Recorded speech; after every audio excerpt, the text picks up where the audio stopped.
Okay, so in today's video I have got week 26 of my 365 days of art challenge, so if you want to see that then keep on watching.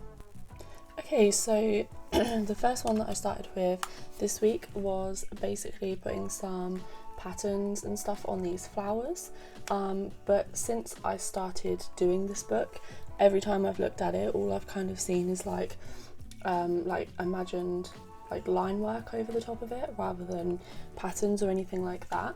So I took one of my fine liners and I just went in and did a bunch of patterns over the top. It didn't really take me too long. You'll probably be able to tell that this video is not sped up as much as my previous ones. That's basically because all of the ones combined this week took me about half an hour. So obviously if I sped it up to the point where I usually do, then the video would have literally been like 2 minutes long. So yeah, I've made it a little bit slower this week, and then maybe you'll actually kind of be able to see in a little bit more detail what I did.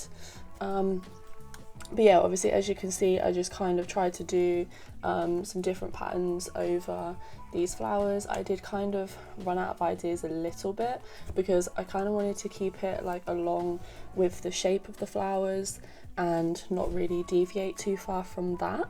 But yeah, I think they look cool. Obviously there's sort of like loads of different options that I could have gone for. I could have done like coloured patterns, I could have just done random patterns within the shape of the flower.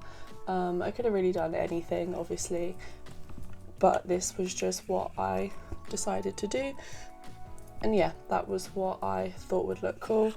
And every time, like I said, that I've looked at that page in the past, that's just the sort of design that I thought would look cool on it and the sort of design that I've sort of imagined myself doing. So yeah, that was what I chose to do on that one. The next one that I did was like another colouring one, or like colour theory one.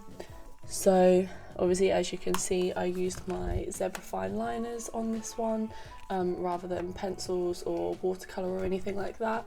For the most part the previous ones of these that I've done I've used watercolour, but I just decided not to this time, because I feel like I use my fine liners quite a lot, so I thought it would be cool to kind of have like a colour theory chart with the fine liners so I can kind of gauge which ones actually look good together, and what they actually look like when they come out, because yeah, like I say, I use them quite a lot,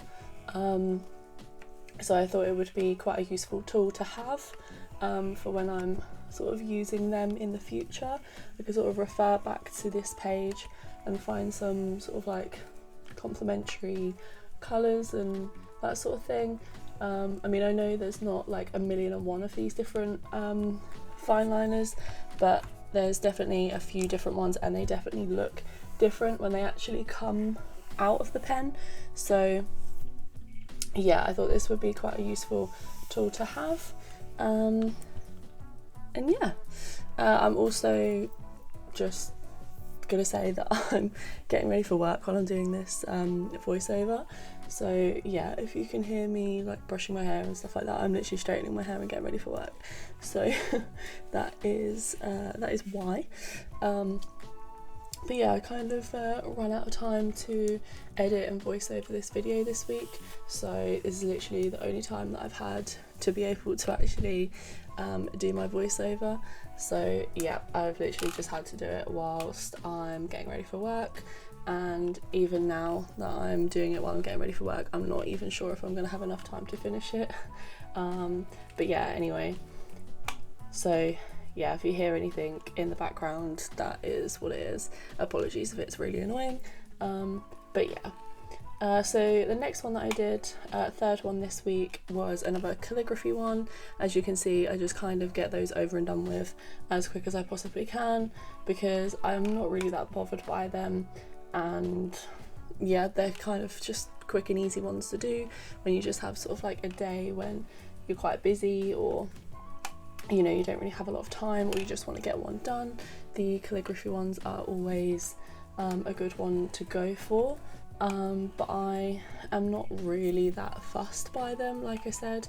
I still don't have the right pen to do it with, really, because I have a brush pen, but it's not really a big enough brush pen to actually make it like look effective. I say this in literally all of my calligraphy ones, to be fair. But yeah, I don't really have the right pen to be able to do it and make it look right. So yeah, that's another reason why I don't really care, because I know that it's not going to look perfect anyway, even though obviously I do the techniques as like shown on there. But even doing that, the pen isn't really the right pen to make it like look good. So yeah, like I say, I'm not really too fussed by the calligraphy ones. I sort of know that I can do different fonts and that sort of thing, and it's never really something that I put into my work all that much. So yeah, I'm not too bothered by those ones. But then moving on to the fourth one that we did, I just did loads of like mark making patterns.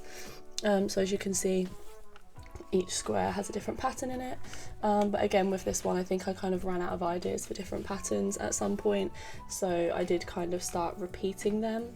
But yeah, that's fine, I'm not too fussed by that again. So yeah, I just kind of filled it up with different patterns that I can use. Obviously you can use them when creating drawings and things like that, and actually putting them together. You can use it like for colour drawings, I do that quite a lot, or for actual like pen drawings, like biro drawings and stuff like that. Patterns are always really good for shading, rather than just sort of like scribbling on the paper. So yeah, they're definitely a good tool to have, and a good sort of visual representation of what you can sort of do. And yeah, it's quite helpful just to have those sort of available to look at whenever you kind of need to. Yeah, it makes it a lot easier to sort of refer back to and know what sort of techniques you can use, because it's not always that easy to kind of figure out what to do. And yeah, this next one that I did basically said to look out of a window and draw whatever you see. So I looked out of my bedroom window and drew the tree outside. I'm not sure if it did actually say that or if it was just draw a tree from memory. I can't remember. There was, I think there was one that I did the week before that said look outside and draw what you see, and again I drew the tree outside of my room. But yeah, I cannot actually remember what that one was, whether that was that one or whether that was just drawing a tree from memory. But anyway, this next one was again sort of like a mark making one. At this point you can probably realise why it didn't take me too long this week. So yeah, that's obviously why it didn't really take me too long, because all the ones that I did this week were pretty generic, pretty simple. But I've had quite a busy week, so yeah, that would be why. And then again, we've got another calligraphy one. So this one again was just a pretty simple one, just the letter O. So yeah, again, not really too fussed by it. So yeah, I just sort of followed it along and filled up the lines where I needed to, and then that was that basically. And then last thing I did, as always, was just mark all of the activities that we've done off in the book. And then yeah, that was this week done. So that was my week 26 of my 365 days of art challenge. Let me know which ones you liked down below, and make sure to like, comment and subscribe. Come back next week for week 27.